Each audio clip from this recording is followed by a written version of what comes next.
नमस्कार। व्यवसाय dress making के विषय सैद्धांतिक में मैं स्नेहलता चौधरी आज आपको टूल्स और इक्विपमेंट, औजार और उन उपकरण के बारे में बताऊंगी। परिचय। जिस प्रकार किसी भी वस्तु के निर्माण के लिए उसको बनाने से संबंधित उपकरणों की आवश्यकता होती है, ठीक उसी प्रकार वस्त्र बनाने के लिए उपकरणों तथा साज सज्जा उपकरणों की आवश्यकता पड़ती है। जैसे हम लोग कोई भी काम करते हैं उसके लिए हमें सारे इंग्रेडिएंट्स की ज़रूरत पड़ती है। मान लो हमें पढ़ाई करनी है तो हमें बुक्स, कॉपी, पेन, पेंसिल सारी चीज़ों की ज़रूरत पड़ती है। उसी तरीके से हमारे ट्रेड में अगर हमें सीखना है या सिलाई करना है तो उससे जो रिलेटेड चीज़ें होती हैं उनके बारे में हमें जान लेना बहुत ज़रूरी है। अगर उनके बारे में हमें प्रॉपर नॉलेज नहीं रहेगा, प्रॉपर जानकारी नहीं रहेगी तो हो सकता है हमको काम करने में दिक्कतें आए आगे। तो इसके लिए जो उपकरण है हमारे ट्रेड से रिलेटेड, हमारे काम से रिलेटेड, उनके बारे में हमको जानना बहुत ज़रूरी है। तो सबसे पहले है मापने वाले उपकरण, मतलब मेज़रिंग। जो हम मेज़रिंग के लिए हम लोग अपनी ट्रेड में यूज़ करते हैं वो हमारे टूल्स कौन कौन से होते हैं। तो इसमें आता है इंची टेप। लचीले फाइबर ग्लास या कपड़े की मेजरिंग टेप का उपयोग शरीर को नापने, पैटर्न को नापने के लिए किया जाता है। इसमें सेंटीमीटर तथा इंचेस के निशान होते हैं। हमारा जो व्यवसाय है, जो हमारा वस्त्र उद्योग का काम है, इसमें हम लोग बॉडी को मेज़र करते हैं। उसके फिटिंग के लिए जो हम लोग मेज़रिंग के लिए हम लोग यूज़ करते हैं वो इंच टेप कहलाता है। ये कपड़े का भी हो सकता है, उसका प्लास्टिक का भी हो सकता है। इसमें एक तरफ देखेंगे हम लोग सेंटीमीटर दिया होता है और दूसरी तरफ इंचेस दी होती है। ये सेंटीमीटर वाला पोर्शन है और जो ऊपर की साइड दिख रहा है ये इंचेस हैं। तो इनको इंचेस और सेंटीमीटर को समझना बहुत ज़रूरी है कि 1 सेंटीमीटर में कितने मिलीमीटर और 1 इंच में हमारा कितने सेंटीमीटर आएगा, क्योंकि और एक कितने इंचेस का हमारा 1 मीटर होता है। ये हमारा जो काम है, हमारा जो व्यवसाय है, जो हम कपड़े बनाने का जो सीखेंगे उसमें हमको इन चीज़ों के बारे में पता होना बहुत ज़रूरी है। फिर दूसरा है मापने वाला स्टैंड। लंबे वस्तुओं को मापने के लिए इसका प्रयोग किया जाता है, जैसे कि ओवरकोट, लेडीज़ नाइट गाउन इत्यादि। ये इस तरफ जो हम लोग ये देख रहे हैं स्टैंड, ये हमारा जो लॉन्ग गारमेंट होता है, जैसे ओवरकोट जो हम लोग सर्दियों में यूज़ करते हैं, उनकी लेंथ नापने के लिए, और जो फीमेल्स के हमारे नाइट के गाउन बनते हैं और ये कोट बनते हैं, इनकी लेंथ नापने के लिए हम लोग इस स्टैंड का यूज़ करते हैं। इसको हम लोग मापने वाला स्टैंड कह सकते हैं, ठीक है। फिर आता है पारदर्शी रूलर। प्लास्टिक का बना होता है जिस पर इंच और सेंटीमीटर के निशान होते हैं। इसका उपयोग सीधी तथा बायस रेखाओं को मापने के लिए किया जाता है। इसको हम लोग स्केल भी बोलते हैं। हम लोग इसका यूज़ बचपन से ही करते आते हैं लाइनें खींचने के लिए। इस पे भी इंच और एक तरफ इंच और दूसरी तरफ सेंटीमीटर दिया होता है। इसका भी यूज़ हम लोग पैटर्न बनाते समय उसमें जो लाइनें होती हैं उनके स्ट्रेट लाइन्स या तिरछी लाइन, बायस लाइन को तिरछी लाइन बोलेंगे, का खींचने के लिए यूज़ करते हैं। फिर आता है लेग शेपर। यह पैर के आकार का रूलर होता है जिसका प्रयोग पैंट के अंदर का शेप तैयार करने के लिए किया जाता है। ये हमारे ट्रेड में बहुत ज़रूरी चीज़ है। अगर हम लोग लोअर गारमेंट बनाना सीख रहे हैं, पैंट बनाना सीख रहे हैं, तो उसमें हम लोग देखेंगे कि हम लेग शेपर का यूज़ किस तरीके से करते हैं। ये भी लकड़ी और प्लास्टिक दोनों मोड में आते हैं। ये इसमें हम लोग जब पैंट बनाएंगे तो उसके अंदर का जो हमारे पैरों का शेप होता है, थाई से लेके एंकल तक, उस शेप देने के लिए हम लोग इस स्केल का यूज़ करते हैं, लेग शेपर का यूज़ करते हैं। फिर है फ्रेंच कर्व सेट। इस स्केल का प्रयोग ड्राफ्टिंग स्केल के तौर पर किया जाता है। इसके माध्यम से आर्म होल तथा गले की शेप बनाई जाती है। जो फ्रेंच कर्व सेट होता है, जैसा कि हम लोग देख रहे हैं, ये तरह तरह के शेप में ये फ्रेंच कर्व्स आते हैं, सेट आता है पूरा। ये इसको हम लोग अपने ट्रेड में, जैसा कि इसमें लिखा हुआ है कि ड्राफ्टिंग और आर्म होल का जो हमारा हिस्सा होता है, जो कर्व देने वाले हमारे पोर्शंस आते हैं, उनमें हम लोग इसका कर्व स्केल का, फ्रेंच स्केल का यूज़ करते हैं। फिर आता है drafting table. Drafting table drawing बनाने तथा पैटर्न बनाने के लिए इसका इस्तेमाल करते हैं। ये बड़ी साइज़ की हमारी टेबल होती है, जो काफ़ी लेंथ होती है और विड्थ होती है। इन पे हम लोग ब्राउन पेपर बिछा के पैटर्न बनाने और ड्राफ्टिंग करने के लिए यूज़ करते हैं, जैसा आपको इमेज में दिख रहा है। कि हमारा जो ट्रेड है इसमें इस टेबल का बहुत यूज है। हम लोग सिलाई कटिंग के लिए, ड्राफ्टिंग के लिए, पैटर्न बनाने के लिए प्रॉपर टेबल का यूज़ करना होता है। फिर है कटिंग टेबल। कपड़े को काटने हेतु प्रयोग में लाए जाने वाली टेबल यह आमतौर पर ड्राइंग टेबल की भांति होता है। इसको हम लोग देखेंगे, ये हमारी कटिंग टेबल है, ये ड्राफ्टिंग टेबल है, ये हमारी कटिंग टेबल है। जैसा कि इसमें दिया है, ये ज़्यादातर नॉर्मल मतलब ये ड्राइंग टेबल की तरह होता है। इसमें बहुत ज़्यादा टेबल में डिफरेंस नहीं होता है। बस टेबल एक ड्राफ्टिंग टेबल के लिए हम लोग ड्राफ्टिंग का यूज़ करते हैं, और जो कटिंग टेबल होती है इस पर हम लोग कपड़े काटने का या जो हमारा पैटर्न है उसको इस पर हम लोग कटिंग का काम करते हैं, और ड्राफ्टिंग टेबल पर हम लोग पैटर्न बनाने या ड्राफ्टिंग करने का काम करते हैं। फिर आता है प्रेसिंग टेबल। प्रेसिंग टेबल वस्त्रों पर प्रेस करने हेतु प्रयोग में लाई जाने वाली टेबल। हम देखेंगे कि जब हम फैक्ट्रीज़ में हम लोगों को इस तरह की प्रेसिंग टेबल देखने को मिलती हैं। इसमें ये वाला जो पोर्शन है, ये हमारा कपड़े को बिछा के जो उसका लंबाई वाला पोर्शन है फ्रंट और बैक, उसको आयरन करने के लिए काम आता है।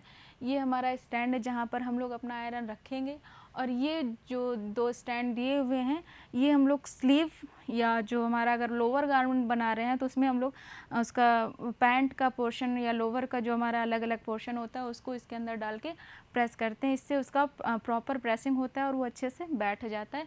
इसमें नीचे हम लोग देखेंगे यहाँ पर एक वो दिया है, इसको हम लोग प्रेस करेंगे तो प्रेस से हमारे यहाँ पे पानी भर के पीछे की तरफ रखे रहते हैं, उसमें से स्टीम निकलती है जो कपड़ों को अंदर की तरफ खींच लेता है, और उस पर प्रेसिंग फिर बहुत अच्छे से होता है। तो इस प्रेसिंग टेबल का यूज़ हम लोग अपैरल इंडस्ट्रीज़ में ही देखते हैं, नॉर्मली तो इसका यूज़ घरों में नहीं किया जाता है। फिर आता है कार्ड स्केल। कार्ड स्केल यह कागज़ के कार्ड का बना होता है तथा इसका उपयोग मुख्य रूप से छोटी छोटी ड्राफ्टिंग बनाने के लिए किया जाता है। जब हम लोग ड्राफ्टिंग अपने ट्रेड में ड्राफ्टिंग सीखते हैं तो हम लोग ज़्यादातर इस कार्ड स्केल का यूज़ करते हैं। इसमें जो है कि बहुत बड़े साइज़ को 1/4, 1/5, 1/6 तीन तरीके के मेज़रमेंट दिए होते हैं, उनमें हम लोग डिवाइड कर लेते हैं कि अगर हमको 1/4 का बनाना है तो हम लोग देख लेंगे कि 1/4 हमारा किस साइड है, इस साइड है या इस साइड है, और ये 1/6 होता है। तो हम लोग इसी उसके मेज़रमेंट के अकॉर्डिंग हमको कौन सी स्केल से काम करना है हम लोग यूज़ करते हैं। तो हम लोग की ड्राफ्टिंग स्केल है, इसको हम लोग ड्राफ्टिंग बनाने के लिए यूज़ करते हैं। फिर है मिल्टन चौक। इसे टेलर चौक भी कहा जाता है। इसका प्रयोग कपड़े पर अस्थायी निशान लगाने के लिए करते हैं। मिल्टन चौक एक चौक का छोटा सा टुकड़ा होता है। ये कलरफुल भी आते हैं, वाइट भी आते हैं, तरह तरह के आते हैं। जैसा कि इमेज में आप देख रहे हैं, इसका यूज़ हम लोग जब पैटर्न कट जाता है और हम लोग को कपड़ा कटिंग करना होता है तो हम लोग कपड़े के ऊपर पैटर्न को बिछाकर मिल्टन चौक से निशान लगाते हैं, जिससे ये बाद में वॉश करने पर साफ़ हो जाता है, या इसको हल्के से ऐसे झाड़ देंगे हाथ से तो भी ये साफ़ हो जाता है। फिर है ट्रेसिंग व्हील। इसमें दांतीनुमा एक चक्कर लगा होता है जिसका उपयोग पैटर्न से कपड़े पर निशान लगाने के लिए किया जाता है। हम लोग देखेंगे, ये हम लोग ट्रेसिंग व्हील के नाम से जानते हैं इसको। इसमें आगे की तरफ ये देखिए चक्का है, उसमें दांते जैसा निकला है, जैसा हम लोग लकड़ी काटने वाले आरी में देखते हैं वैसा ही, बट ये बहुत छोटा होता है क्योंकि हम लोग को कपड़ा कट नहीं करना होता है, हमको बस कपड़े पे निशान डालना होता है, इसलिए इसमें बहुत छोटा सा व्हील लगा होता है। जिसमें हम लोग क्या करेंगे, कपड़े को बिछाते हैं, उसके ऊपर हमारा जो भी हमको जिस तरीके का भी निशान लगाना है, हमारा पैटर्न का हो गया या फिर कोई डिज़ाइन हो गया जो हमको लेंथ में चाहिए होगा, तो हम लोग ट्रेसिंग व्हील के माध्यम से उस पर निशान लगाते हैं। तो ये जो हमारे दो मिल्टन चौक और ये जो हमारा ट्रेसिंग व्हील है, इनको हम लोग जो निशान लगाने के लिए कपड़ों पर यूज़ करते हैं। फिर आते हैं हमारे कटिंग टूल्स। कटिंग टूल्स में देखेंगे हम तरह तरह के सीयर्स का यूज़ करते हैं। सीयर्स हम लोग ज़्यादातर जो छोटी हमारी कैंचियाँ होती हैं उनको हम लोग सीयर्स बोलते हैं। पैटर्न सीयर्स, इसका उपयोग कागज़ के पैटर्न तथा मोटी दफ्ती काटने के लिए किया जाता है। जो हमारा ये जो कैंची है इसका उपयोग हम लोग कागज़ काटने में करते हैं, क्योंकि हम लोग पैटर्न, हम लोगों का जो होता है, जो हम लोग पैटर्न इंडस्ट्री में हो गया या अपने ट्रेड में हो गया बनाते हैं या बनाएंगे, वो ब्राउन पेपर पे बनाते हैं। वो थिक भी आता है, थिन भी आता है, मतलब थोड़ा मोटा भी हो सकता है, थोड़ा पतला भी हो सकता है। दफ्ती बहुत बहुत जैसे कॉलर के लिए हम लोग क्या करते हैं, एक मोटी दफ्ती का यूज़ करते हैं, जिससे हमें बार बार कॉलर के लिए पैटर्न ना बनाना पड़े, बार बार उसके लिए टाइम ना वेस्ट करना पड़े। इसके लिए हम लोग एक मोटी दफ्ती पर कॉलर का पैटर्न बनाकर उसे कट करके रख लेते हैं। तो हम लोग चाहे वो मोटी दफ्ती का पैटर्न हो या ब्राउन पेपर हो, उसको कटिंग के लिए हम लोग पैटर्न सीयर का यूज़ करते हैं। फिर है पिंकिंग सीजर। इसका प्रयोग कपड़े तथा पेपर को जिगजैग काटने के लिए किया जाता है। पिंकिंग सीजर हम लोग देखेंगे, ये सिंपल जो हमारी कैंची होती है उसकी तरीके से होती है, बस इसमें जिगजैग ये खांचे बने होते हैं, जिसमें हम लोग कपड़े को अगर थोड़ा सा डिज़ाइनर उसमें काटना है तो इस पर कपड़े को जिगजैग शेप में काटने के लिए इसका यूज़ करते हैं। इससे हम लोग कागज़ को और कपड़े दोनों को जिगजैग शेप में काट सकते हैं। फिर है बटन होल सीयर्स। इसका प्रयोग बटन होल काटने के लिए किया जाता है। इसमें एक पेंच लगा रहता है जिसको एडजस्ट किया जा सकता है। ये हम लोग देख रहे हैं, ये हमारी बटन होल सीयर्स है। ये वो पेंच है जिसको हम लोग थोड़ा सा लूज़ करके कपड़ा फंसाते हैं, जिससे हमारा एक्स्ट्रा कपड़ा ना फंसने पाए। जहाँ पे हम लोग को काज बनाना है, बटन होल बनाना है, वहाँ पे हम लोग इसको प्रेस करेंगे और हमारा बटन होल बन जाता है। तो ये हमारा बटन होल सीयर्स है। छोटी सी कैंची आती है। फिर है हमारे सिलाई के उपकरण। सिलाई के उपकरण में जो हमें सबसे ज़्यादा ज़रूरी अब तक हम लोगों ने देखा है कि हम लोग मेज़रिंग के लिए क्या यूज़ करेंगे, जैसे हमारा इंची टेप हो गया और मेज़रिंग स्टैंड हो गया। इन चीज़ों को हम लोग मेज़रिंग में यूज़ करते हैं। इंची टेप के माध्यम से हम लोग जो हमारा ये आर्म होल का शेप हो गया या हमारे पैरों की मोटाई या एंकल का जो गोलाई कितना चौड़ाई है वो लेने के लिए हम लोग मेज़रिंग का यूज़ करते हैं, क्योंकि उसको मोड़ना बहुत आसान होता है। और जो हमारा मेज़रिंग स्टैंड है उसमें हम लोग केवल लेंथ की लंबाई ले सकते हैं कि हमारा जो उसमें भी मैंने बताया कि उसमें किस तरीके के कपड़े का पर्टिकुलर के लिए उसको यूज़ करते हैं। उसमें हमारा जो ओवरकोट आते हैं, जो फीमेल हो गया मेल हो गया, दोनों तरीके के हो गए, जो वुलन मतलब सर्दियों में यूज़ किए जाते हैं, और जो फीमेल्स के हैं वो नाइट गाउन जो बनते हैं उनमें उस मेजरिंग स्टैंड का यूज़ किया जाता है। उसके बाद हम लोगों ने देखा कि कटिंग के लिए हम लोग को किस तरह कौन कौन से सीजर्स की ज़रूरत होती है, कौन कौन सी कैंचियों की ज़रूरत पड़ती है। उसमें हम लोगों ने देखा हम लोगों को पैटर्न काटने के लिए मतलब कागज़ काटने के लिए अलग कैंची की ज़रूरत होती है। बटन होल बनाने के लिए, काज बनाने के लिए बटन होल सीज़र आता है, और ये आपका जिगजैग कटिंग करने के लिए पिंकिंग सीज़र आता है। तो इस तरीके से जो ये तो पहले हम लोग कपड़ा लेंगे, उस पर पैटर्न बनाएंगे, उस पर निशान लगाएंगे, फिर उसके बाद कटिंग करेंगे। फिर हम देखते हैं कि हमको सिलाई करने के लिए कौन कौन से उपकरणों की आवश्यकता होती है। तो उसमें सबसे ज़्यादा जो ज़रूरी हैं वो हमारी होती हैं नीडल्स। नीडल्स में यहाँ पे देखेंगे हम लोग जो मशीन की सुई आती है वो 9, 11, 14, 16, 18, 21, 24 नंबर तक की सुइयाँ मशीन पर प्रयोग करते हैं। इसमें डिपेंड करता है कि हम लोग कौन से कपड़े पर कौन सी सुई यूज़ कर रहे हैं। अगर हम लोग मोटे कपड़े पर पतली सुई यूज़ करेंगे तो वो तुरंत टूट जाएगी, जिससे हमारा काम नहीं हो पाएगा।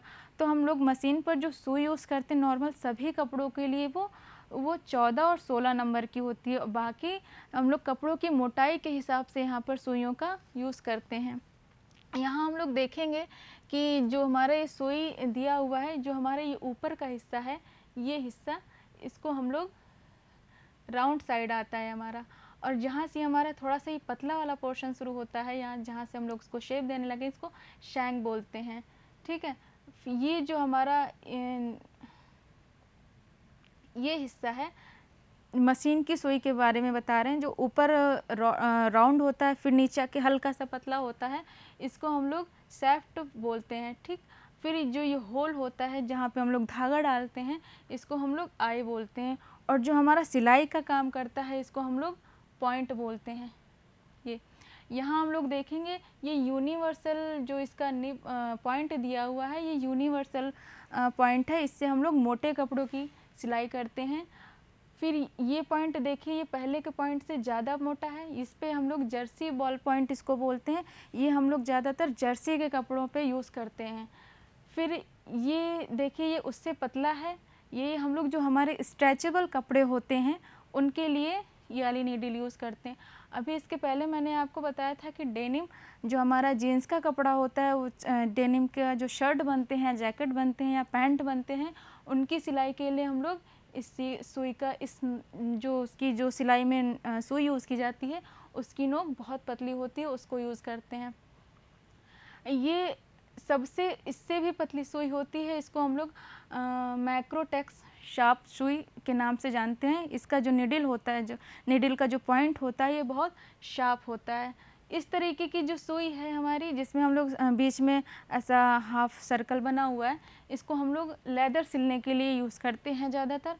फिर ये आती है ये सुई सेल्फ थ्रेडिंग, तो इसको हम लोग हाथ से बनाने के लिए इस सुई का यूज़ करते हैं। तो यहाँ पे हम लोगों ने देखा कि इतनी तरीके की सुइयाँ हैं जो अलग अलग कपड़ों के लिए अलग अलग साइज़ में, जिनका जो पॉइंट है वो अलग अलग साइज़ में आता है। कोई मोटा है, कोई पतला है, कोई बहुत पतला है। तो हम लोग को सुइयों के बारे में जानना बहुत ज़रूरी होता है, और जिससे कि हम कौन सा कपड़ा लगा रहे हैं, कि हम कौन से कपड़े पे कौन सी सुई यूज़ कर सकते हैं, इसलिए हमको सुइयों के बारे में जानना ज़रूरी होता है। फिर आते हैं हाथ की सुइयाँ।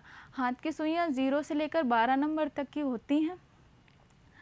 इसमें 0 से जो 2 नंबर की सुई होती है, वो मोटे कपड़ों के लिए होती है। जैसा कि हम आगे पढ़ेंगे कि हमारे जो हाथ की सुइयाँ हैं, जैसे जैसे इनके नंबर्स बढ़ते जाते हैं, वैसे वैसे ये इनकी जो मतलब पॉइंट होती है, जो हमारी सुई होती है, वो पतली होती जाती है।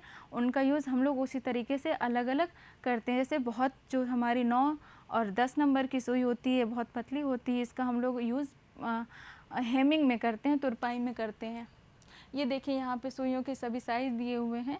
इनमें ये हमारी हाथ की सुइयों के सारे साइजेज़ हैं, और ये हमारे मशीन की सुइयों के हैं, कि मशीन की सुइयों में जैसे मैंने बताया कौन से कपड़े के लिए कौन सी सुई यूज़ की जाती है, उसी तरीके से हमारे हाथ की ये सुइयाँ हैं 0 से 12 नंबर तक।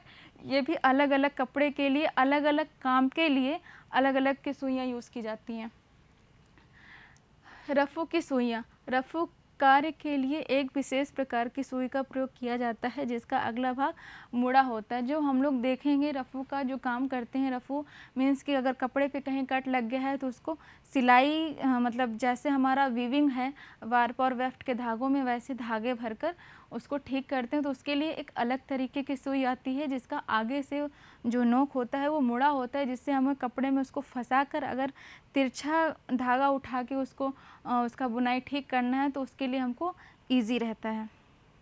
फिर आ जाते हैं फिनिशिंग टूल्स। फिनिशिंग टूल्स में है हमारा स्टीम आयरन। यह बिजली से चलने वाली स्टीम प्रेस होती है। इसका यूज़ हम लोग ज़्यादातर घरों में भी करते हैं। इसमें यहाँ पर एक बटन दी होती है, इसको प्रेस करने पर इसमें यहाँ पर पानी हम लोग रखेंगे और ये बटन प्रेस करने पर स्टीम निकलता है। इसको हम लोग स्टीम प्रेस बोलते हैं। ठीक, फिर आता है इलेक्ट्रिक और ऑटोमेटिक प्रेस। यह दोनों ही बिजली से चलने वाली प्रेस होती हैं। बस दोनों में डिफरेंस इतना है कि जो हमारी ऑटोमेटिक प्रेस है वो बहुत हीट, जैसे ही उसका जो टेम्परेचर बढ़ेगा वो ऑटोमेटिक कट हो जाएगा, ऑटोमेटिक ऑफ हो जाएगा। और जबकि जो नॉर्मल इलेक्ट्रिक प्रेस होती है वो अगर बाई चांस मान लीजिए हमने उसको कॉटन पे सेट कर रखा है और वो प्रेस करते करते रख दिया, कुछ कपड़ा फोल्ड करने लगे या 1 मिनट रुक के कुछ किया, तो इतना हीट हो जाता है कि अगर उस पर हम उसको वापस से हम कपड़े पे रखेंगे तो वो हमारा कपड़ा जला देता है, ख़राब कर देता है। तो ये दोनों ही हमारी ये जो स्टीम आयरन है और जो ये इलेक्ट्रिक और ऑटोमेटिक आयरन है, ये तीनों बिजली से ही चलने वाली होती हैं। ये बस ये स्टीम होती है, इनमें से स्टीम निकलती है जो कपड़े को अच्छे से प्रेस करने में मतलब हेल्प करती हैं। और इलेक्ट्रिक और ऑटोमेटिक बताया मैंने कि ऑटोमेटिक बहुत हीट होने पर, टेम्परेचर उनका बढ़ जाने पर वो ऑटोमेटिक कट हो जाती हैं, ऑफ हो जाता है, जिससे आपका कपड़ा ना जलने पाए या किसी तरीके के कपड़े को हानि ना पहुंचने पाए।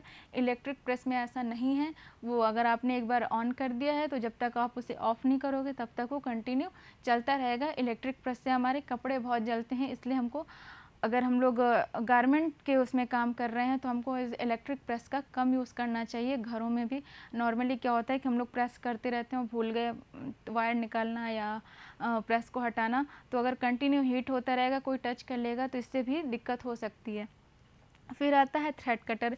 इसका प्रयोग पोशाक के अतिरिक्त धागों को काटने के लिए किया जाता है। जैसा कि यहाँ पर हम फिगर में देख रहे हैं, ये जो हमारा थ्रेड कटर होता है, जो हम लोग जब कपड़ा बना लेते हैं या सिलाई करते समय जो हम लोग को धागे कट करने होते हैं मशीन से, तो हम लोग इस थ्रेड कटर का यूज़ करते हैं। ये छोटे साइज़ में आता है और बहुत कंफर्टेबल होता है। और इसको जो हमारे इधर उधर कपड़े, जो हमारा कंप्लीट गारमेंट है, उसमें सिलाई के जो इधर उधर धागे निकले रहते हैं या एम्ब्रॉयडरी के जो धागे निकले रहते हैं, उनको फिनिश करने के लिए हम लोग थ्रेड कटर का यूज़ करते हैं। फिर आते हैं अन्य उपकरण। अन्य उपकरण में है थिम्बल। हाथ की सिलाई करते समय उंगलियों की सुरक्षा हेतु इसका प्रयोग किया जाता है।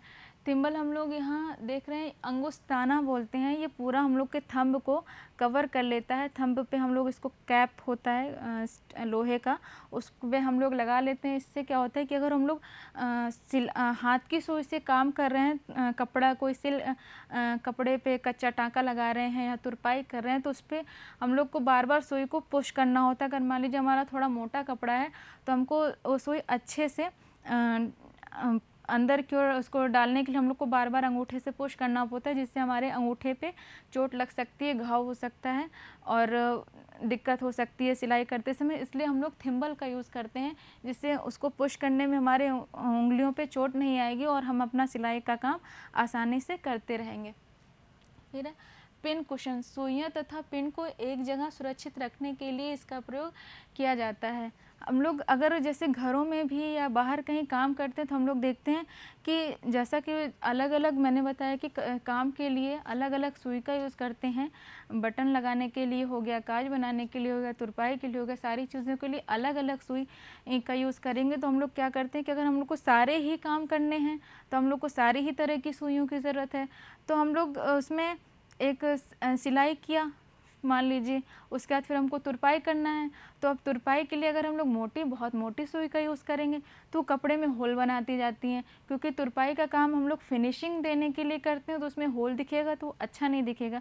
तो जो हमारी जो बहुत तरह की सुइयों को इकट्ठा हो गई हैं, इनको रखने उठाने में ये सुइयाँ कहीं इधर उधर ना हो जाएँ, तो इसके लिए एक तरीके का ये कुशन आता है, जिसमें हम लोग काम करने के बाद सुइयों को स्टैंड कह सकते हैं इसका, उनमें लगा के रख देते हैं। इससे क्या होता है कि सुई भी हमारी सुरक्षित रहती है, उसका जो पॉइंट होता है, जो ज़्यादा लगने का डर होता है, वो भी अंदर की तरफ रहता है और हमारी सुई इधर उधर भी नहीं जाती और हमको काम करने के लिए सुइयों को ढूंढना भी नहीं पड़ता है कि ये सुई कहाँ गई या वो सुई कहाँ गई, इस तरीके से।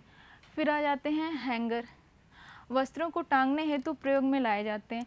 जो हम लोग नॉर्मली हैंगर तो सभी के घरों में यूज़ होता है, सभी कॉमन है, बहुत सभी जगहों पे मिल जाएगा। इसका यूज हम लोग अपने कपड़ों को आयरन करके या व्यवस्थित ढंग से रखने के लिए हम लोग हैंगर का यूज़ करते हैं।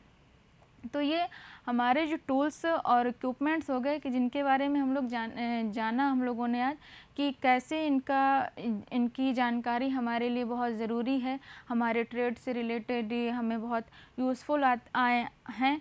अगर हम कहीं बाहर काम कर रहे हैं तो हमको इन चीज़ों के बारे में जानना बहुत ज़रूरी है। अगर हम कहीं अपना इंडस्ट्री डाल रहे हैं या किसी के यहाँ एज ए एम्प्लॉय काम करने जा रहे हैं या अपना खुद का कुछ छोटा सा बुटीक या शॉप खोल रहे हैं, तो उसके लिए हमको इन चीज़ों को ध्यान में रखना बहुत ज़रूरी है कि कौन कौन से जो टूल्स हैं हमारे लिए कितने हेल्पफुल होते हैं, कितने हमारे लिए उपयोगी होते हैं। तो हम लोग आज प्रशिक्षण का सारांश में देखेंगे कि परिचय में मैंने आपको बताया कि जो हमारे टूल्स होते हैं इनके बारे में जानकारी लेना कितना ज़रूरी है, क्योंकि अगर हम किसी एक टूल्स के बारे में नहीं जानेंगे, नहीं पहचानते उनको, तो फिर वो हमको समझ में नहीं आएगा कि इनका क्या यूज़ है, हम इनको कैसे यूज़ करें, क्या यूज़ में लाएं इनको। तो इसीलिए इनका आपको टूल्स के बारे में सब कुछ जानना ज़रूरी है। फिर आता है टूल्स और इक्विपमेंट। टूल्स और इक्विपमेंट में वही सारी चीज़ें कि आपके जो ड्राफ्टिंग टूल हैं, आपकी जो मेजरिंग टूल्स हैं, कटिंग टूल्स हैं, और आपके जो ये स्टिचिंग के टूल्स हैं, जो सीविंग के टूल्स हैं, और ये जो अन्य उपकरण, इन चीज़ों के बारे में आपको एक बार फिर से बता दे रहे हैं। सबसे पहले मैंने बताया था कि इंची टेप नॉर्मल सबके घरों में होता है, ये प्लास्टिक का होता है और कपड़े का भी होता है। इसमें हमारा ये 1 मीटर का होता है। 1 मीटर हमारा जो होता है वो 39 इंचेस का 1 मीटर कंप्लीट होता है। तो इससे हम लोग मेज़रिंग का काम करते हैं। इससे हम लोग बॉडी को मेज़र करते हैं कि नेक का कितना चौड़ाई है, आपके बाइसेप्स का कितना चौड़ाई है, आपके रिस्ट का क्या है, आपके वेस्ट का क्या साइज़। इससे हम लोग बॉडी का मेज़रमेंट लेते हैं। जो हमारा ये जो मेजरिंग स्टैंड है, हम लोग इससे कपड़ों का मेज़रमेंट लेते हैं। और ये जो हमारा ये पारदर्शी रूलर है, ये प्लास्टिक का आता है, ये स्टील का भी आता है, ये लकड़ी का भी, ये तीनों उसमें आएगा कि हम लोग प्लास्टिक के भी सेम पैटर्न मिलेगा हम लोगों को, स्टील के भी सेम पैटर्न मिलेगा, और जो हमारा लकड़ी का आएगा उस पर भी हम लोग इसका हम लोग यूज़ स्ट्रेट और बैस लाइने में खींचने में यूज़ करते हैं, जो कि हम लोग पैटर्न बनाने में या कपड़ों पे निशान डालने के लिए इसका यूज़ करेंगे। फिर आता है हमारा लेग शेपर। लेग शेपर का जैसे कि मैंने बताया था आपको कि जो हमारे पैंट का जो अंदर का जो शेप होता है हमारे थाई से लेके एंकल तक का, उसका शेप देने के लिए हम लोग लेग शेपर का यूज़ करेंगे, जैसा कि नाम से ही पता चल रहा है कि इसका क्या यूज़ है। फिर आते हैं फ्रेंच कर्व पर। फ्रेंच कर्व के लिए मैंने बताया आपको कि ये जो हमारे आर्म होल जो कर्व वाले पोर्शंस होते हैं, उनको कर्व देने के लिए हम लोग फ्रेंच सेट का यूज़ करते हैं। इसका यूज़ हम लोग ड्राफ्टिंग में करते हैं। ड्राफ्टिंग मतलब हम लोग पैटर्न बनाने में फ्रेंच कर्व का यूज़ करते हैं, फिर उसको कट करेंगे। फिर मैंने बताया कि ड्राफ्टिंग टेबल, आपके ड्राफ्टिंग टेबल का यूज़ है कि उस पर हम लोग ब्राउन पेपर पर पैटर्न बनाते हैं। केवल ड्राफ्टिंग टेबल पे हम लोग केवल पैटर्न बनाने का काम करेंगे, ड्राफ्टिंग बनाने का काम करते हैं। इसके बाद है हमारा कटिंग टेबल। जब हमारा ड्राफ्टिंग बन के तैयार हो जाएगा ब्राउन पेपर, फिर हम लोग उसको ड्राफ्टिंग को हम लोग कटिंग टेबल पे कटिंग करेंगे। फिर ड्राफ्टिंग कटिंग करने के बाद हम लोग अपना फैब्रिक कट करते हैं। तो हम लोग कटिंग के काम के लिए कटिंग टेबल का यूज़ करेंगे और ड्राफ्टिंग के काम के लिए ड्राफ्टिंग टेबल का। फिर प्रेसिंग, ये मैंने बताया आपको, ये प्रेसिंग टेबल ये नॉर्मली हम लोग घरों में नहीं यूज़ करती हैं, हमारे अपैरल इंडस्ट्रीज़ में यूज़ होती हैं, क्योंकि ये काफ़ी हैवी होती हैं, इनको ऑपरेट करना भी आना चाहिए। इसलिए इस प्रेस के बारे में हमको पता होना चाहिए कि अगर हम कहीं देखें तो हम इसको समझ जाएँ देख के कि हाँ ये कैसे ऑपरेट होता है। फिर आता है कार्ड स्केल। कार्ड स्केल का यूज़ भी हम लोग ड्राफ्टिंग के लिए करते हैं। इसमें भी अलग अलग साइज़ दिया होता है, 1/4, 1/5, 1/6, जो अलग अलग ड्राफ्टिंग बनाने के लिए अलग अलग साइज़ में यूज़ होता है। फिर आता है मिल्टन चौक। इसको हम लोग मिल्टन चौक के साथ साथ टेलर चौक भी कह सकते हैं। ये कपड़े पे निशान डालने के लिए किया जाता है। इस पर लाइन निशान बनाने के लिए इसका यूज़ करते हैं, ताकि इसको बाद में अगर हल्के से कपड़े पे पुश करते हैं ऐसे हाथ से, तो ये निशान साफ़ हो जाते हैं। फिर आता है ट्रेसिंग व्हील। ट्रेसिंग व्हील में मैंने बताया कि आगे चक्के जैसे छोटा दांते जैसा बना होता है। ट्रेसिंग व्हील का भी यूज़ हम लोग कपड़े पे निशान डालने के लिए ही करते हैं। फिर आता है कटिंग टूल। कटिंग टूल में हम लोग देखेंगे कि पैटर्न सीयर्स का यूज़ हम लोग पैटर्न कटिंग में करते हैं। पिंकिंग सीजर्स का यूज़ हम लोग गारमेंट या पेपर को जिगजैग शेप में कट करने के लिए यूज़ करते हैं। फिर है बटन होल सीयर्स। इसका यूज़ हम लोग बटन होल या काज बनाने के लिए यूज़ करते हैं, जिसमें हमको इस पिन को सेट करना होता है ताकि हमारा एक्स्ट्रा कपड़ा ना कटे, क्योंकि एक बार इसमें अगर कपड़ा फंस गया तो उसमें होल हो जाएगा। फिर हम लोगों ने जाना है सिलाई के उपकरण के बारे में, जिसमें हमारा जो मेन है वो नीडल्स हैं। कैसे नीडल एक पूरा इसको किस शेप को क्या बोलते हैं और किस तरीके के पॉइंट को हम लोग किस तरीके के कपड़े पे के लिए यूज़ करते हैं। फिर हम लोग जानेंगे हाथ की सुइयों के बारे में कि हाथ की सुइयों 0 से 12 नंबर तक की होती हैं और इनकी कौन सी सुई का कौन सा किसके लिए यूज़ करेंगे। फिर है तीसरा रफ़ू की सुइयाँ। रफ़ू की सुइयाँ का मैंने बताया कि इसका यूज़ नाम से ही पता चल रहा कि इसका काम सिर्फ़ और सिर्फ रफ़ू के लिए किया जाता है। इसका जो आगे का हिस्सा होता है वो मुड़ा हुआ होता है, ताकि हमको उसके वीविंग को ठीक करने में, उसके वीविंग का जो डिफ़ेक्ट है उसको ठीक करने में ज़्यादा दिक्कत ना हो। फिर हमारा आ गया फिनिशिंग टूल। फिनिशिंग टूल्स में हमने देखा कि हमारे स्टीम आयरन, इलेक्ट्रिक आयरन, ये हमको कैसे हमारे कपड़े को फिनिश करने में यूज़ इनका करते हैं। और फिर है थ्रेड कटर। थ्रेड कटर में हम लोग इसको बताया कि जैसे धागा काटने में, कपड़े को साफ़ सुथरा करने में यूज़ करते हैं। फिर है थिम्बल। थिम्बल का यूज़ हम लोग हाथ से सिलाई में करते हैं, ताकि हमारे उंगलियों में किसी तरीके की चोट न लगे, किसी तरीके का हार्म ना हो। फिर है पिन कुशन। सुइयों से हाथ की सुइयों से काम करने के बाद उनको एक जगह सुरक्षित रखने के लिए हम लोग पिन कुशन का यूज़ करते हैं, जहाँ पर एक जगह हम अपनी सुइयाँ इकट्ठा करके रख सकते हैं। फिर आ जाता है हैंगर। जब हमारा ऑल ओवर प्रोसेस हो जाता है, जब हमारा गारमेंट कंप्लीट हो जाता है, उसके बाद इसको एक जगह सुरक्षित रखने के लिए हम लोग हैंगर का यूज़ करते हैं। हैंगर हम लोग घरों में भी यूज़ करते हैं, हम फैक्ट्रियों में यूज़ करते हैं, हर जगहों पे हम लोग हैंगर का यूज़ देखेंगे। फिर हम लोगों ने देखा कि प्रशिक्षण के सारांश में हमने आज ये सारी चीज़ें सीखी। इसमें जो भी थ्योरी का यूज़ किया है वो निमी पब्लिकेशन बुक से लिया गया है, और इसमें जो भी हम लोगों ने इमेजेस या और बाकी की चीज़ें देखी हैं वो हम लोगों ने भारत स्किल की वेबसाइट से लिया है। धन्यवाद। आशा करती हूँ कि आज जो भी आपको बताया गया वो फ्यूचर में आपके लिए मददगार साबित होगा।